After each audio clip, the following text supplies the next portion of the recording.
Prime Counselor Veltar stood before the great viewing window of the council chamber, watching the distant explosions that marked the death of another world. The Kelvin system burned in the darkness of space, its 3 billion inhabitants now. Serving a new master, the Hive Mind Consortium had claimed another prize. "How many ships did we lose this time?" Veltar asked without turning around. His aide, a young Corellian named Morzin, checked his datapad with shaking hands. 47 vessels, sir. The entire 3rd Defense Fleet. Morzin's voice cracked. They didn't even slow down the consortium ships. Our weapons barely scratched their hulls. Veltar closed his eyes. 47 ships meant over 10,000 souls. Good Corellians who had volunteered to defend their people, now dead or worse. The consortium didn't just kill their enemies. They changed them. They turned them into something else, something that served the Hive. The council chamber doors opened behind him. Veltar heard the soft footsteps of the other council members as they took their seats. These were the leaders of 17 worlds, the brightest minds of Corellian civilization.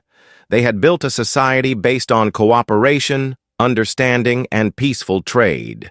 They had created art that moved hearts and science that improved lives. None of that mattered now. "Honored counselors," Veltar said as he turned to face them. "We have reached the end of our options. The consortium has taken 12 of our outer colonies. Our defense fleets cannot stop them. Our diplomatic missions have failed. They do not negotiate. They do not listen. They only consume." The council members looked tired. They had been meeting for weeks trying to find a solution that didn't exist.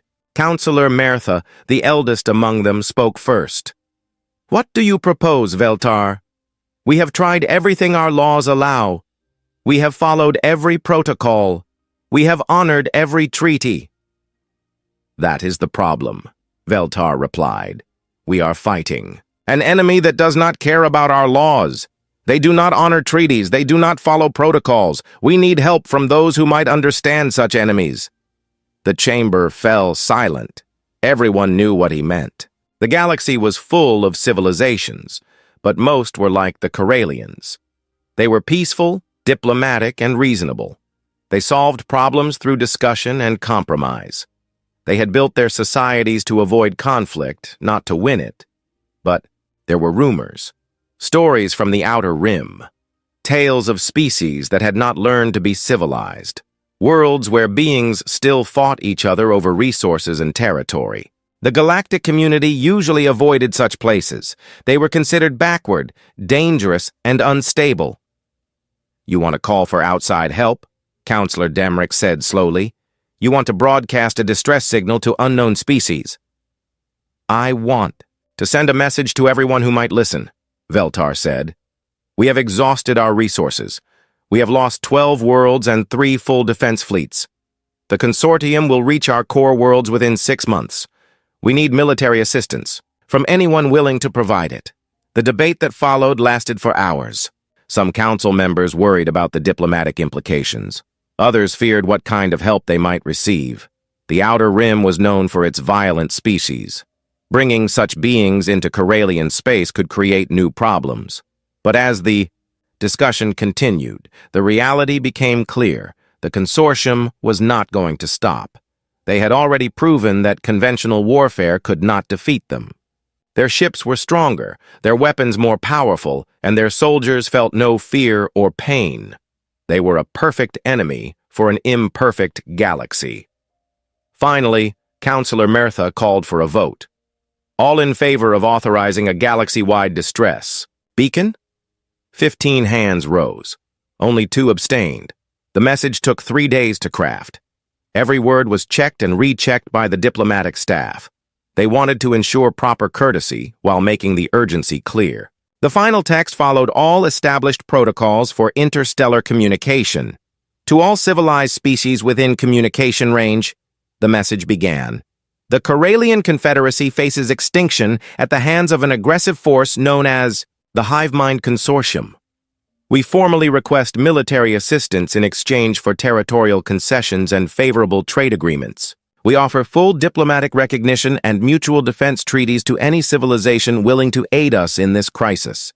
Please respond through proper diplomatic channels. Time is of critical importance. The message was transmitted on all standard frequencies, translated into 47 languages, and broadcast toward every known civilization in the galaxy. Then, the Corellians waited. The responses came within days. 42 civilizations answered with the exact same diplomatic formula. They expressed sympathy for the Corellian situation. They offered to accept refugees from threatened worlds. They requested detailed information about proposed territorial concessions and trade agreements. They wanted formal negotiations conducted through proper channels. All of them would require months of discussion before any action could be taken. The Corellians filed each response according to protocol and began preparing the paperwork for formal negotiations. It was what civilized species did. The 43rd response was different. It came from a system not found in any diplomatic database. The coordinates placed it on the very edge of the galaxy, in a region marked as unexplored space. The message itself was shockingly brief and violated several basic rules of interstellar communication. Received your SOS. Cavalry's coming. Hang tight. Terran Coalition Fleet Admiral Sarah Chen. The message included no formal greetings. It offered no diplomatic credentials. It did not request detailed information about the situation or propose negotiations. It simply stated that help was coming. Veltar stared at the message for a long time. Terran Coalition, he said to his aide. Do we have any records of this species? Morson checked the diplomatic archives. Nothing, sir. The system coordinates don't match any known civilization. The language patterns are unfamiliar. Even the name Sarah Chen doesn't follow any recognized naming conventions. But they said help is coming, Veltar said. No negotiations, no requests for information, just help. Within hours, the Corellian long-range sensors detected something impossible. A fleet of ships was approaching from the direction of the unknown system. They were moving faster than any known vessel could travel without tearing itself apart. The energy signatures were unlike anything in the galactic database. How many ships? Veltar asked as he watched the sensor displays. 43 vessels, sir. But the size readings don't make sense. Some of them are larger than our space stations, and they're maintaining that impossible speed even as they approach our system. The ships were also ignoring every established space lane and territorial boundary. They cut straight through 3 different sovereign systems without stopping for customs checks or border control. The local authorities sent increasingly frantic messages demanding that the unknown fleet identify itself and submit to inspection. The fleet's response was simple and direct. Terran Coalition Fleet en route to emergency assistance mission. Do A. Not interfere. That was all. No apologies for the territorial violations. No offers to submit to inspection. No acknowledgement of local authority. The ships just kept coming, leaving a trail of confused diplomatic protests in their wake. As the fleet approached Corellian space, Veltar began to worry. The messages suggested that these Terrans did not understand or care about diplomatic protocol. They seemed to operate by different rules entirely, rules that might not include respect for Corellian sovereignty or customs. Sir, Morson said quietly, what if we made a mistake? What if these beings are as dangerous as the consortium? Veltar watched the approaching ships on his display. They looked strange, angular and aggressive in ways that Corellian vessels never were. Their weapon signatures suggested firepower that could devastate entire fleets. Their approach suggested beings who were accustomed to taking what they wanted by force. Then we are about to learn what happens when you ask for help from the darkness between the stars, Veltar said, and pray that our desperation has not doomed us all. The Terran fleet reached the edge of Corellian space exactly 72 hours after their first message. They did not slow down. They did not request permission to enter. They simply crossed the border as if it did not exist. Captain Mordoon of the Corellian border fleet received orders to intercept the unknown vessels and attempt first contact. As his ship approached the Terran formation, he activated all standard diplomatic protocols. He was prepared for a lengthy exchange of greetings, cultural information, and formal introductions. Instead, he received a message that would change everything he thought he knew about the galaxy. "This is Admiral Chen of the TCS Indomitable. We're here about your bug problem. Where are they?" No formal greetings, no cultural exchange, no diplomatic courtesy. Just a simple question that treated the greatest crisis in Corellian history like a minor pest control issue. Mordoon tried to explain the proper procedures for first contact between civilizations. He offered to begin cultural exchange protocols and arrange formal meetings with the Council. He suggested that Admiral Chen might want to review the legal frameworks governing military assistance between sovereign states. The response came back immediately. "Captain, we didn't come here to exchange recipes and discuss legal frameworks. We came here to kill the things that are eating your people. Point us toward the enemy and get out of our way." As Mordoon struggled to process this unprecedented directness, his sensors detected something that made his blood freeze. The consortium fleet had been detected approaching the Terran system. They were moving to claim their 13th Corellian world. When he shared this information with the Terran fleet, their response was immediate and terrifying. "Copy that. We'll handle Terran first, then work our way through their other positions. Try to keep up." The Terran ships accelerated toward the Terran system at speeds that should have been impossible. They left the Corellian vessels far behind, racing toward a confrontation with an enemy that had destroyed everything sent against it. Veltar watched from the council chamber as the two fleets approached each other in the darkness of space. The consortium had never faced an enemy like these Terrans. The Corellians had never seen anyone willing to charge headfirst into certain death to help complete strangers.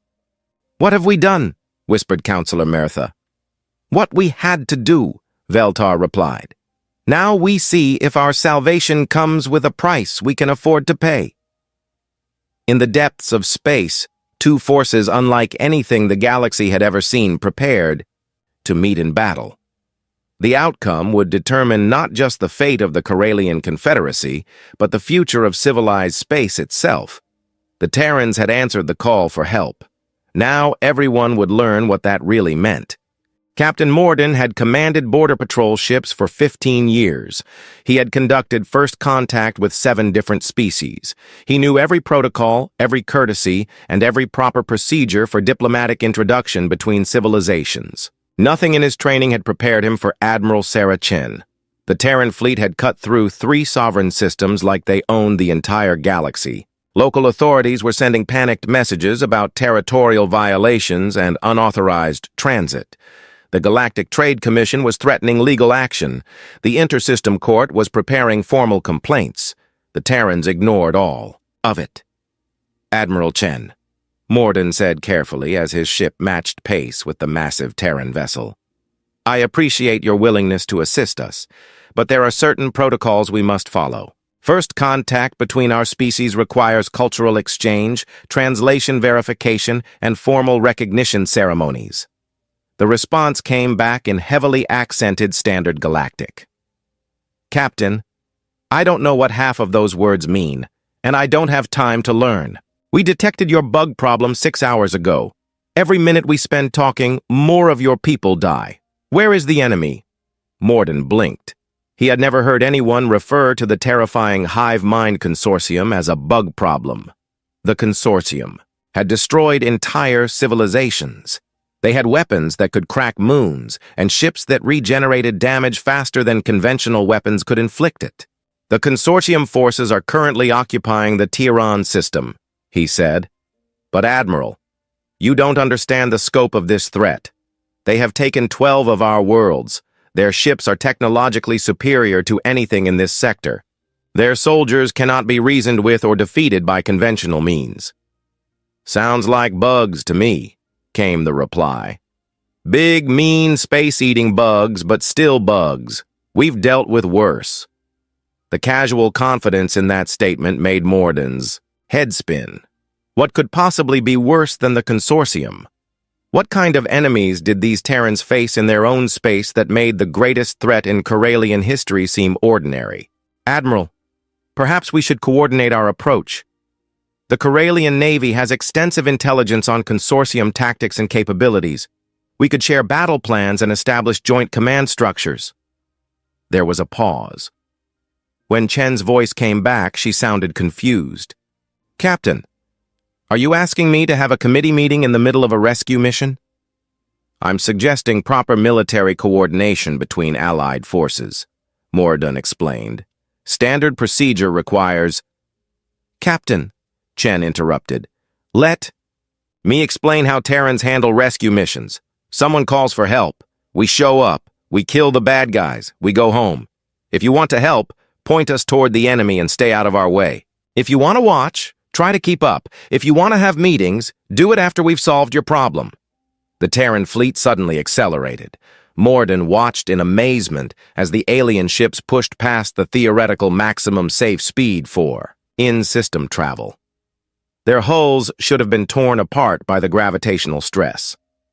Their crews should have been crushed by the acceleration forces. Instead, they raced toward the Terran system like they were late for dinner.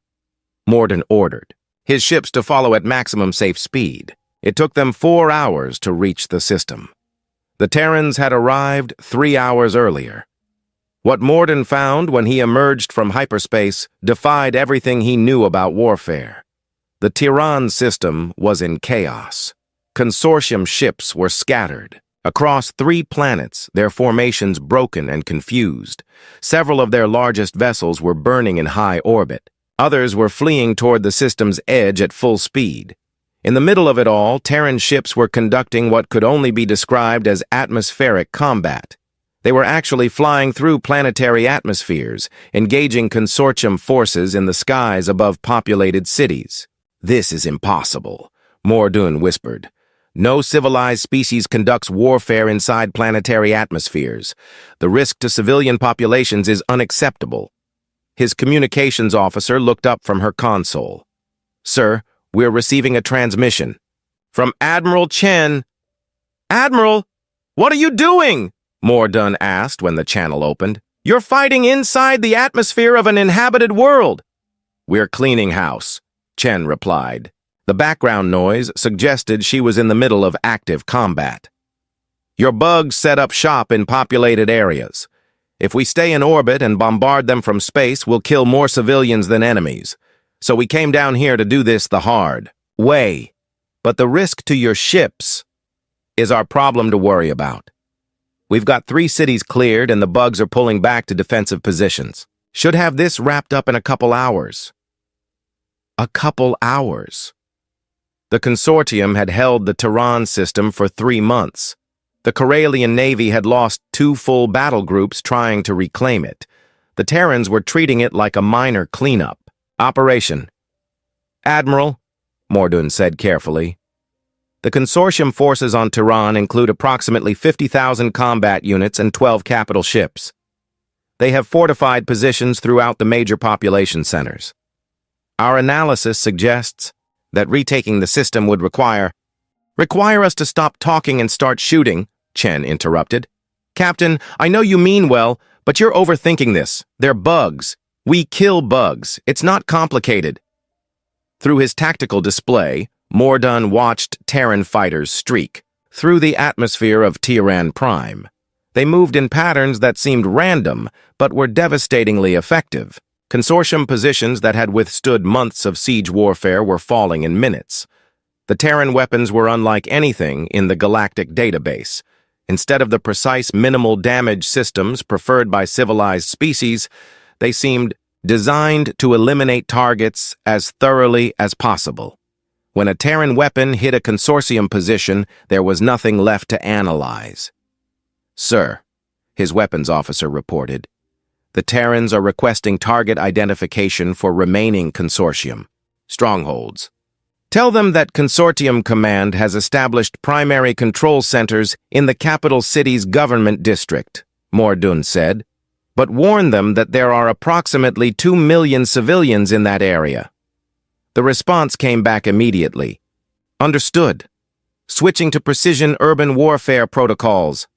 Keep your ships back. This is about to get loud.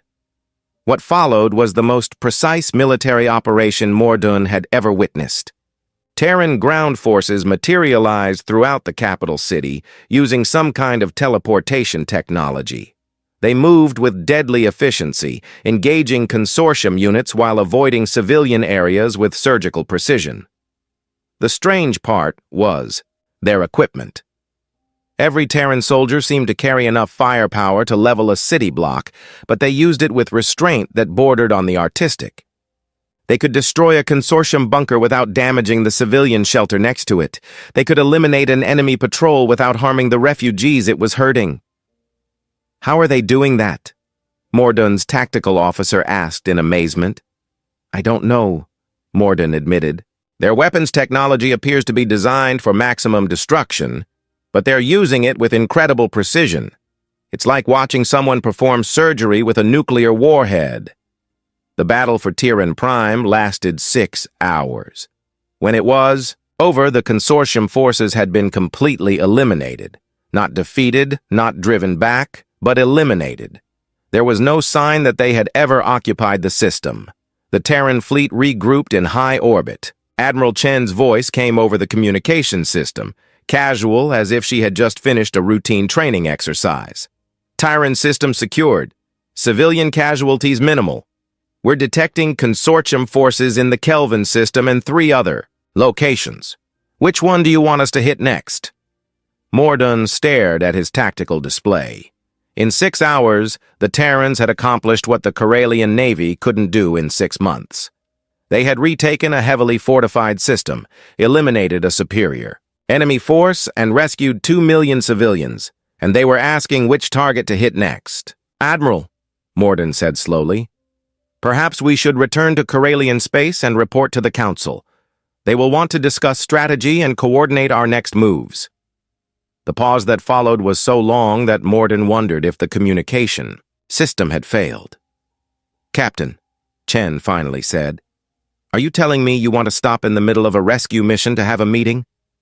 I'm suggesting that we coordinate our strategy with the proper authorities before proceeding further. Another pause. This one was filled with background voices speaking in rapid Terran dialect. Captain, let me ask you something, Chen said. How many more of your worlds are under attack right now? 4 systems are currently occupied by consortium forces, Mordun admitted. And while we're flying back to have meetings with your council, how many more people are going to die in those systems? Mordun didn't want to answer that question. Here's what's going to happen, Chen continued. We're going to hit every consortium position in your space until they're all gone. If your council wants to discuss strategy, they can do it after their people are safe. If you want to help, keep up. If you want to file reports, do it later. The Terran fleet was already moving toward the Kelvin system. Mordun watched them go, realizing that he was witnessing something unprecedented in galactic history. These Terrans didn't fight wars. They didn't conduct campaigns. They didn't follow doctrine or strategy or protocol. They just fixed problems, quickly, efficiently, and with absolutely no regard for proper procedure. As his ships struggled to match the Terran fleet's impossible speed, Mordun began to understand why the galaxy had never encountered this species before. They probably spent most of their time trying to avoid the rest of civilized space. The rest of civilized space was too slow for them. Prime Counselor Veltar had been watching the tactical displays for 12 hours straight. What he was seeing made no sense according to every military principle he had ever learned. The Terrans had retaken 4 Corellian systems in 2 days. 2 days. The Corellian Navy had spent months trying to reclaim just one of those systems. The consortium forces that had seemed unstoppable were being swept aside like debris before a storm, but the methods the Terrans used horrified him almost as much as they impressed him. "Show me the Kelvin engagement again," Veltar said to his Aid. The tactical display filled with the record of the Terran assault on the Kelvin system. Morsun highlighted the critical moments as they played out in three-dimensional glory. "Here," Morsun said, pointing to the display. "The Terrans detect consortium defensive positions around the gas mining platform. Standard military doctrine would call for a siege to starve them out or precision bombardment to minimize infrastructure damage. And what did they do instead?" Veltar asked, though he already knew the answer. "They destroyed the entire platform," Morsun said quietly. "The mining complex, the orbital docks, the processing facilities, all of it, gone in 15 minutes. Veltar watched the recording of massive Terran weapons reducing a facility that had taken decades to build into expanding clouds of superheated gas. The destruction was so complete that forensic teams would need years to determine what had been destroyed. "They eliminated the enemy positions," Veltar said slowly, "but they also eliminated everything the enemy might have wanted to capture." "Yes, sir." When Admiral Chen was asked about the economic impact of losing the mining platform, her response was, Morsun checked his notes. Quote, "Better to have no platform than a platform full of brain-eating space bugs." End quote.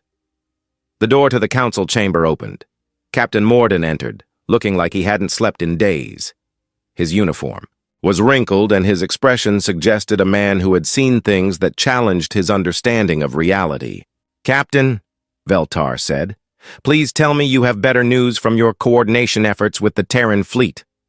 Morden took his seat with the careful movements of someone who was very tired. "Sir, I'm not sure the word coordination applies to what the Terrans are doing. They don't coordinate, they don't consult, they don't plan, they just act." "Explain," Veltar said. "Yesterday, we detected consortium forces establishing a forward base in the asteroid belt of the Vega system. Standard protocol would be to conduct reconnaissance, analyze their defensive capabilities, and develop an appropriate response strategy." "And the Terrans?" "They sent a single ship to eliminate the entire asteroid belt," Morden said. "The entire belt, sir. 17,000 asteroids, including the ones that had no consortium presence whatsoever." Veltar felt a headache beginning behind his eyes. "They destroyed an entire asteroid belt to eliminate one enemy base?" Admiral Chen's explanation was that asteroids make good hiding places for enemies, so it was better to remove the hiding places entirely. She also mentioned something about making sure the problem stays solved. The council chamber fell silent. Outside the great windows, the stars seemed dimmer than usual. Or perhaps it was just Veltar's mood. "How many consortium positions remain in our space?" he asked. "According to the latest reports, none," Morden said. "The Terrans finished their sweep of our territory 6 hours ago. Every consortium ship has been destroyed or driven from Corellian space." That should have been wonderful news. The greatest threat in Corellian history had been eliminated in less than a week. Their people were safe. Their worlds were free. So why did Veltar feel like they had traded one nightmare for another? "The Terrans have requested a meeting," Morden continued. "Admiral Chen wants to discuss what she calls cleanup operations and making sure this doesn't happen again." "Schedule the meeting for tomorrow morning," Veltar said. "Use conference room 7. Make sure we have proper refreshments prepared and—" "Sir," Morden interrupted gently, "the meeting is scheduled for 1 hour from now, aboard the Terran flagship. Admiral Chen said she doesn't have time for formal diplomatic proceedings." Of course she did. The Terrans seemed to have a positive allergy to anything resembling proper procedure. 1 hour later, Veltar found himself aboard a Terran warship that looked like it had been designed by someone who considered subtlety a character flaw. Everything was larger, louder, and more heavily armored than necessary. The corridors were wide enough to drive vehicles through. The weapons displays suggested enough firepower to sterilize small moons. Admiral Chen met them in what she called a briefing room, but which looked more like a military command center. She was a compact woman with steel gray hair and the kind of steady gaze that suggested she had seen terrible things and decided to do something about them. "Counselor Veltar," she said, extending a hand in what Veltar recognized as a Terran greeting gesture. "Thank you for coming. We need to talk about next steps." Veltar accepted the handshake, noting that Chen's grip could probably crush steel. "Admiral, on behalf of the Corellian people, I want to express our gratitude for your assistance. Your intervention saved countless lives." "You're welcome," Chen said simply. "Now let's talk about making sure this doesn't happen again." She activated a holographic display showing the local sector of the galaxy. Red markers indicated former consortium positions. Green markers showed current Terran fleet locations.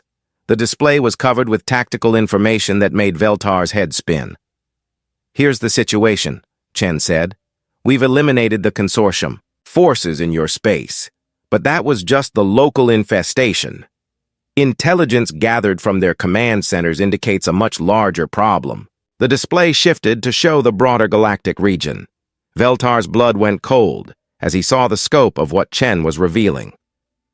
"The consortium has been planning a coordinated assault on 17 different civilizations," Chen continued. "Your people were just the first target. They intended to use your biomass and resources to fuel expansion into the galactic core." 17 civilizations, Veltar whispered. "Billions of lives." "Gets worse," Chen said grimly. "They've already placed infiltrators in several governments. Sleeper agents in positions of authority waiting for activation signals. Some of the civilizations that refuse to help you, they're already compromised." The implications hit Veltar like a physical blow. The galactic community's careful diplomatic responses hadn't been the result of bureaucratic slowness. Some of them had been deliberate sabotage by consortium agents. "What do you propose we do about this?" Veltar asked. Chen's smile was not reassuring. "We're going to clean house, all of it. Every consortium position, every infiltrator, every trace of this infection gets burned out of civilized space." "But that would require operations in dozens of sovereign systems," Veltar said. "The diplomatic complications alone would take years to resolve. Each government would need to be contacted, evidence would need to be presented, formal requests would need to be filed." "Counselor," Chen interrupted, "how long do you think those 17 civilizations have before the consortium activates their sleeper agents and launches their coordinated assault?" Veltar consulted the tactical data on his personal display. "Based on the intelligence you've gathered, perhaps 6 months." "Right. And how long would it take to get permission from 17 different governments to conduct counter-infiltration operations in their territories?" "Following proper diplomatic protocols, approximately 2 years, assuming optimal cooperation from all parties." Chen nodded. "That's what I thought. So here's what we're going to do instead. We're going to save those 17 civilizations whether they want us to or not. We'll ask permission later." The casual way she said it made Veltar's diplomatic training scream in protest. "Admiral, you're talking about violating the sovereignty of dozens of worlds. The legal ramifications would be irrelevant if everyone's dead or converted into consortium drones," Chen finished. "Counselor, I know you mean well, but there's a time for diplomacy and there's a time for action. The time for diplomacy ended when these bugs decided to start eating civilizations." Veltar tried a different approach. "What if we informed the Galactic Council? They could coordinate a proper response that respects everyone's territorial rights." The look Chen gave him suggested she thought he might be suffering from some kind of mental illness. "Let me understand this," she said slowly. "You want to form a committee to discuss the proper way to ask permission to stop genocidal space parasites from eating the galaxy. I want to follow established legal procedures for interstellar cooperation," Veltar said. "And while your committee is meeting, how many more people die?" It was the same question Captain Mordoon had been asked. The same question that cut through all diplomatic niceties and reached the heart of the matter. "The Galactic Council has procedures for emergency situations," Veltar said weakly. How fast? Chen asked. Fast enough, Veltar said. But even, he didn't believe it. Chen activated another display showing the consortium's infiltration network. Here's what we found in the computers we captured. Sleeper agents in the governments of 12 different worlds, some of them in very high positions, some of them probably in your galactic council. The display showed names, faces, and positions. Veltar recognized several of them, high-ranking officials in major civilizations, people he had worked with, negotiated with, trusted. You're telling me that the very people we would ask for help might be working for the enemy, Veltar said. I'm telling you that we can't afford to find out the slow way, Chen replied. So we're going to do this the fast way, my way. Which is? Chen's smile was sharp enough to cut steel. We're going to visit every compromised system and remove the infection, surgically if possible, explosively if necessary. And if the local governments object, they can file a complaint after we've saved their people.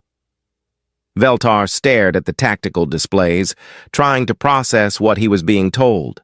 The Terrans were planning to conduct military operations across dozens of systems without permission, authorization, or legal justification. They were going to violate every law of interstellar relations, and they were probably right to do it. How can I help? Veltar heard himself say.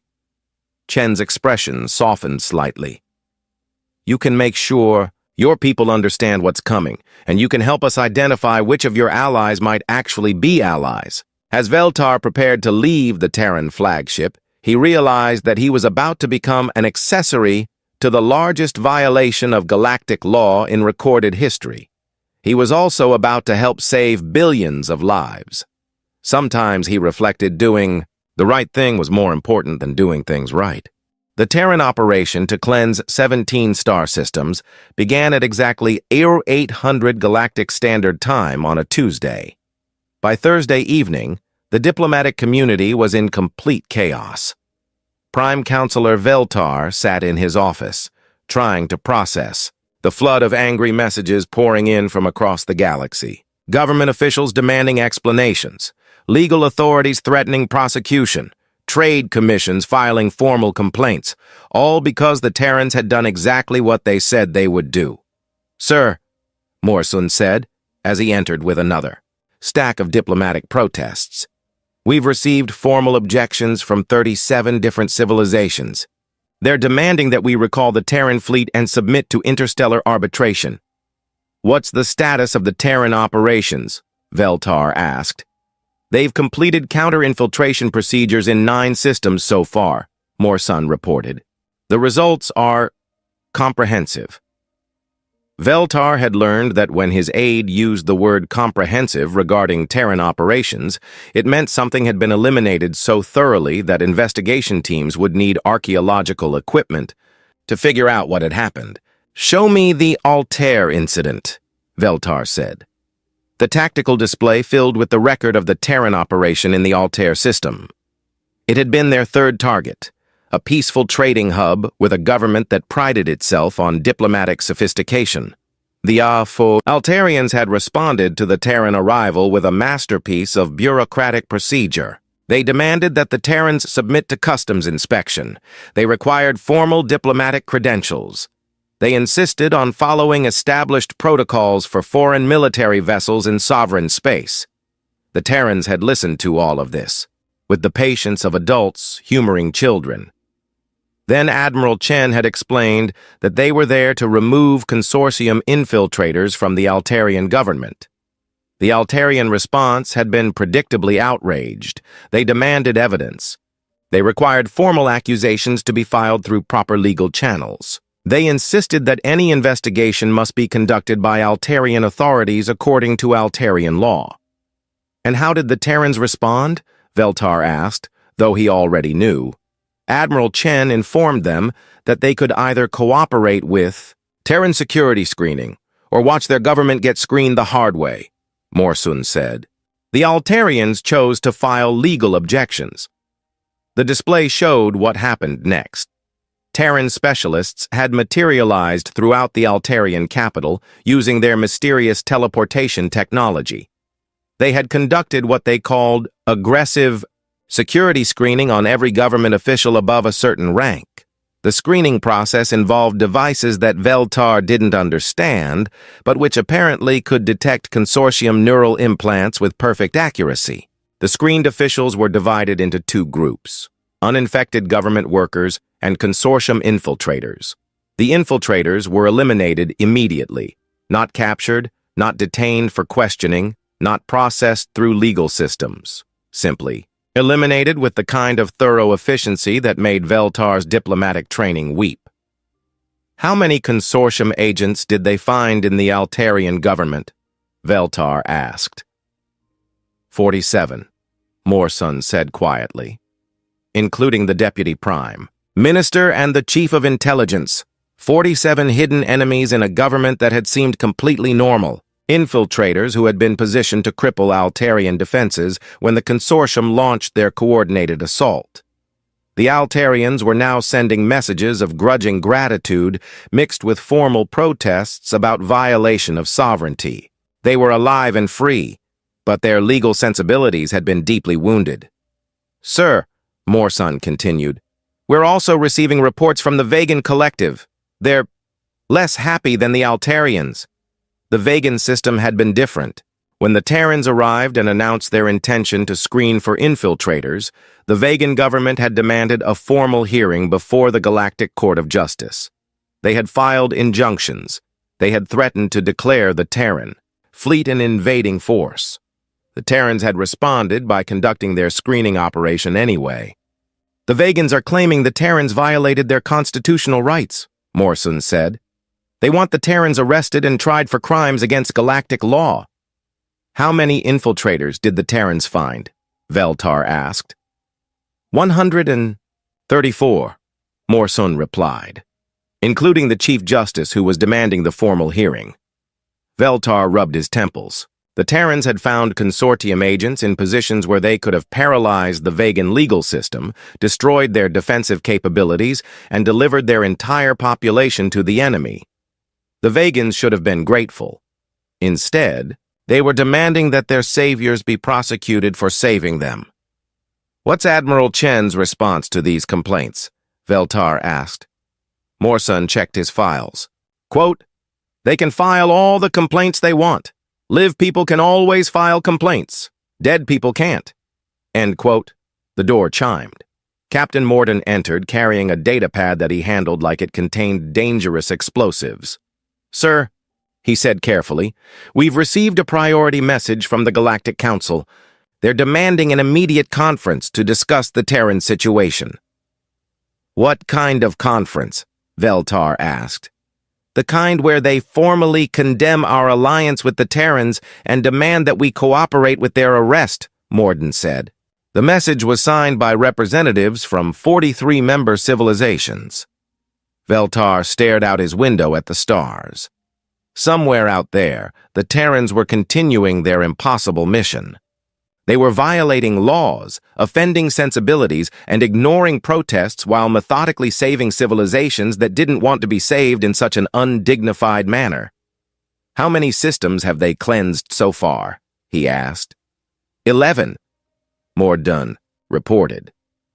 6 more to go. They estimate completion within 48 hours. And casualties? Among the infiltrators, 100%. Among innocent civilians, 0. That was the thing that made all the diplomatic complaints seem petty. The Terrans were conducting surgical removal of a cancer that had spread throughout galactic civilization. They were saving billions of lives. And they were doing it without harming a single innocent person.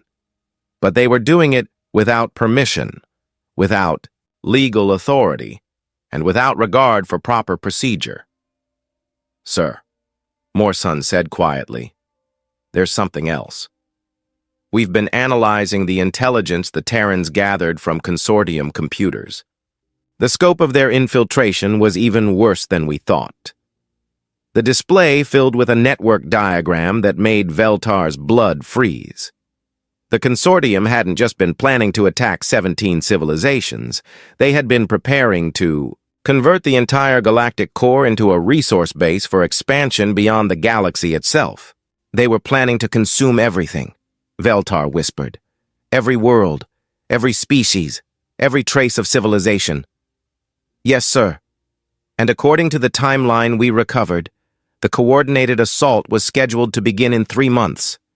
Not 6 months, as we originally estimated. 3 months. If the Terrans had followed proper diplomatic procedures, if they had waited for legal authorization and formal permissions, the galaxy would have been doomed. Billions would have died while lawyers debated jurisdiction. The Galactic Council needs to see this intelligence, Veltar said. They refuse to examine evidence gathered through illegal operations, Morden said. They claim it's inadmissible under interstellar law. Veltar almost laughed. The galaxy was about to learn that it had been saved by beings who didn't care about interstellar law. And the representatives of civilized society were more concerned about legal procedures than the evidence of their near extinction. Draft a message to the Council, Veltar said. Tell them that the Corellian Confederacy formally endorses Terran operations against the consortium threat. Tell them that we consider the Terrans to be heroes, not criminals. Sir, Mordoon said, carefully, that message will probably result in our expulsion from the Galactic Council. Captain, if the Council is more interested in prosecuting our saviors than understanding the threat they eliminated, then perhaps we don't belong in such an organization. As his subordinates prepared the message that would probably end Corellian membership in galactic civilization, Veltar thought about Admiral Chen and her impossible fleet. They had answered a desperate call for help from complete strangers. They had fought battles they had no obligation to fight. They had saved people who now wanted to arrest them. And when it was all over, they would probably just go home and wait for the next time someone needed their particular brand of salvation. The galaxy didn't deserve the Terrans, but it needed them more than it could possibly understand. The communication system chimed with an incoming message. It was from Admiral Chen, transmitted from somewhere in the Centauri system, where they were conducting their final cleansing operation. Counselor Veltar, this is Admiral Chen. We're wrapping up operations ahead of schedule. All 17 target systems have been cleansed of consortium infiltration. We'll be departing your sector within 12 hours. Admiral, Veltar said quickly, there are serious diplomatic complications arising from your operations. Several governments are demanding legal action. Perhaps you should remain in Corellian space until we can resolve... Counselor, Chen interrupted gently. We didn't come here to win popularity contests. We came here to stop genocidal space parasites from eating the galaxy. Mission accomplished. But the political ramifications are your problem to deal with now. We've done our part. The bad guys are gone, the good guys are safe, and the galaxy can go back to having committee meetings about proper procedures. The connection ended. 12 hours later, the Terran fleet departed Corellian space as quietly as they had arrived. They left behind 17 cleansed star systems, several billion grateful but confused citizens, and a diplomatic crisis that would take decades to resolve. They also left behind the certain knowledge that somewhere in the darkness between the stars there were guardians watching, guardians who didn't care about laws or procedures or proper protocol, guardians who only cared about results. 6 months after the Terrans departed, Prime Counselor Veltar stood before the Galactic Council for what would probably be the last time as a member. The great assembly hall buzzed with the voices of representatives from 200 civilizations, all of them eager to discuss the Terran problem. The irony was not lost on him.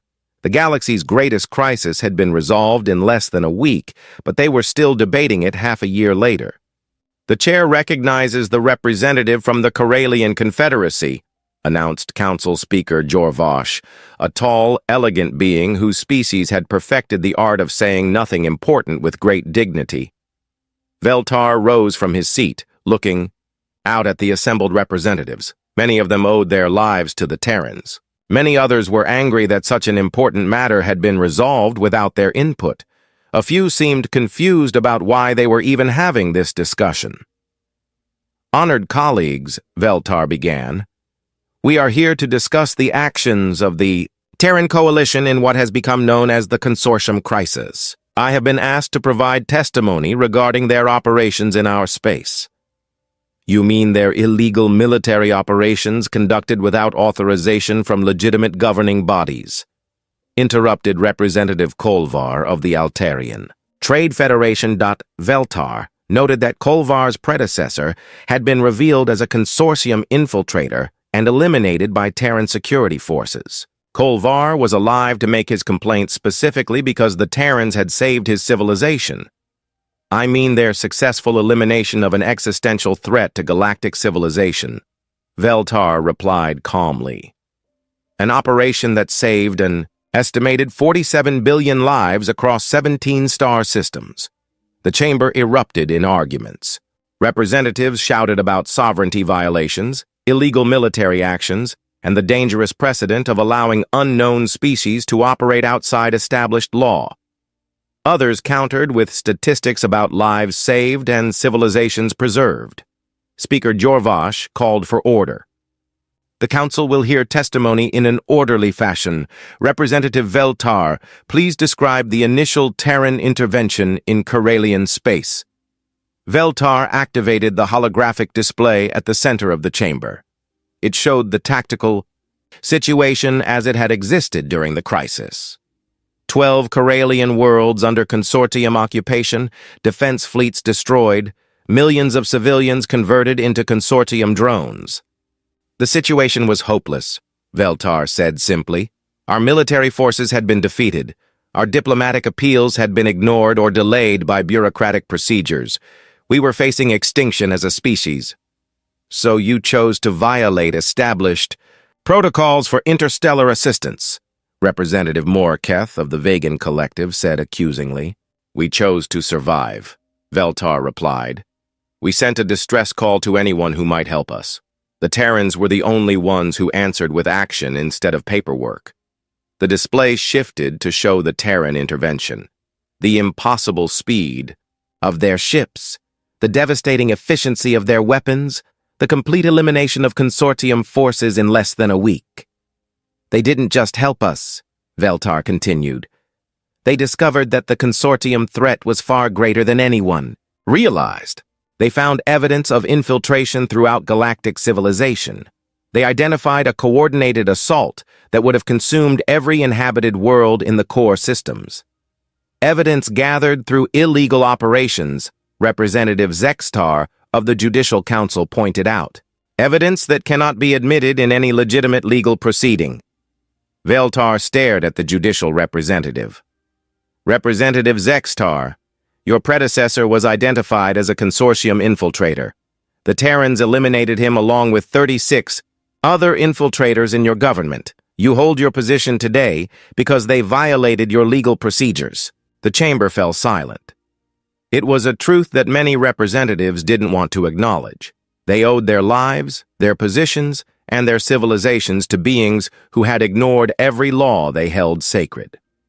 "The question before this council," Veltar continued, "is not whether the Terrans followed proper procedures. The question is whether we can create procedures that are capable of responding to existential threats." "What do you mean?"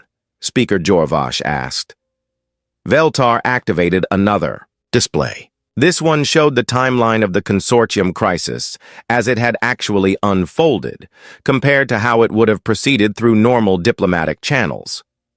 "If we had followed established procedures," Veltar said, "the first diplomatic negotiations would have begun approximately 8 months after my initial distress call. The consortium's coordinated assault was scheduled to begin 6 months after my call. By the time our first committee meeting convened to discuss the crisis, every representative in this chamber would have been dead or converted into consortium drones. The implications hung in the air like a toxic cloud. The representatives began to understand that they were debating the actions of the only reason they were still alive to debate anything. The Terrans saved us from a threat we didn't even know. existed, Veltar said. They did it quickly, efficiently, and without asking for anything in return. They violated our laws, ignored our procedures, and offended our sensibilities. And they did it because our laws, procedures, and sensibilities were inadequate to address the reality we faced. Representative Kolvar stood up. But if we allow this precedent to stand, any species with superior military capability could justify any action by claiming it was for the greater good. The rule of law would become meaningless. Representative Kolvar, Veltar said quietly, the rule of law was already meaningless. The consortium had infiltrated our governments, corrupted our institutions, and prepared to eliminate our civilizations. Our laws protected our enemies better than they protected us. The debate continued for hours. Representatives argued about sovereignty, legal precedent, and the importance of civilized behavior. They discussed the need for proper procedures, formal authorizations, and respect for established authority. None of them mentioned that they were having this debate in a chamber that would have been empty if the Terrans had followed their advice. Finally, Speaker Jorvash called for a formal vote on the resolution condemning Terran actions and demanding their prosecution for violations of interstellar law. The vote was close. Closer than Veltar had expected. 103 votes in favor, 97 against. The resolution passes, Jorvash announced. The Galactic Council formally condemns the illegal military actions of the Terran coalition and demands their surrender to proper legal authorities. Veltar rose from his seat one final time. Speaker Jorvash, the Karelian Confederacy withdraws from this council effective immediately. We choose to stand with those who saved us rather than those who would prosecute our saviors. The chamber erupted in chaos as Veltar walked toward the exit. Behind him, he could hear other representatives rising to speak. Some were expressing outrage at his decision. Others were announcing their own withdrawals from the council. By the time he reached his ship, 17 civilizations had withdrawn from the Galactic Council in protest of the resolution. 3 months later, Veltar received a message from Admiral Chen. It was transmitted from the edge of Terran space, where the human fleet had returned to whatever they did when they weren't saving civilizations. Counselor Veltar, the message began, we heard about the council vote. Sorry about the diplomatic complications, but we figured you could handle the political stuff better than we could handle letting 47 billion people get eaten by space bugs. The message continued with typical Terran directness. We're attaching coordinates for a communication relay in neutral space.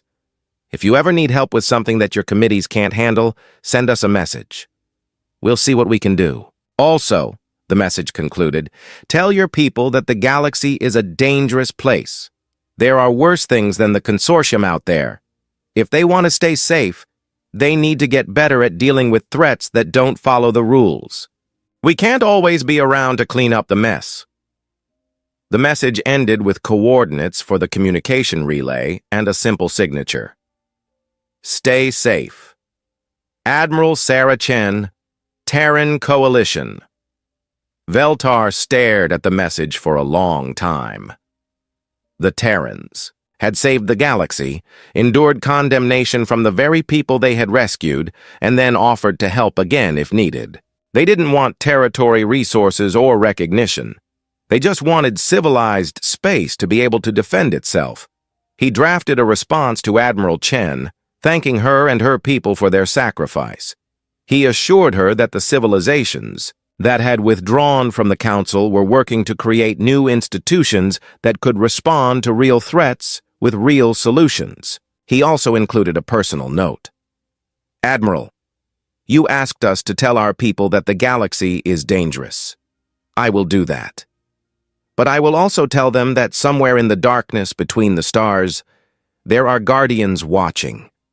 Guardians who come when called, fight when needed, and ask for nothing in return except that we try to be worthy of their protection. The response came back within hours. It was even briefer than Chen's usual messages. Counselor, we're not guardians. We're just neighbors who don't like bullies. Take care of yourselves. Chen, As Veltar prepared to return to Corellian space, he reflected on the strangest 6 months of his diplomatic career. The galaxy had been saved by beings who didn't understand diplomacy, didn't respect sovereignty, and didn't follow rules. The same beings who had taught civilized space the most important lesson it had ever learned. Sometimes the only way to preserve civilization is to act without civilized restraint. Somewhere in the outer rim, the Terrans were probably preparing for the next crisis that would require their particular talents. They would come when called, fight when needed, and disappear when the job was done. And the galaxy would be safer for their existence, even if it never learned to appreciate their methods. Years later, when historians wrote about the consortium crisis, they would struggle to categorize the Terran intervention. It didn't fit any established model of interstellar relations. It violated every principle of civilized warfare. It ignored every law of diplomatic conduct. It had also saved everything worth saving. The final entry in the official record was written by Veltar himself in his capacity as the first president of the Free Systems Alliance, the organization formed by the civilizations that had withdrawn from the Galactic Council. The Terrans showed us that the greatest act of civilization is knowing when to abandon civilized behavior. They taught us that rules exist to protect the innocent, and when rules fail in that purpose, they become obstacles to justice rather than instruments of it. We condemn their methods. We celebrate their results. We pray we never need them again. We hope they will come if we do. In a galaxy full of civilized beings who debate endlessly about the proper way to do things, the Terrans are the uncivilized beings who simply do what needs to be done. May the stars preserve them. May we never deserve them. May they always answer when called. The record ended with a simple addendum. Communication relay coordinates attached for emergency use only. In the years that followed, the relay was activated 7 times. Each time, the Terrans came. Each time, they fixed the problem with methods that horrified civilized observers and results that saved civilized lives. Each time, they went home without asking for anything except that the galaxy try to be better prepared for the next crisis. The galaxy was learning. Slowly, reluctantly, and with much complaining about the violation of proper procedures, but learning nonetheless. And somewhere in the darkness between the stars, the Terrans waited patiently for the next time someone would need their help. They were ready.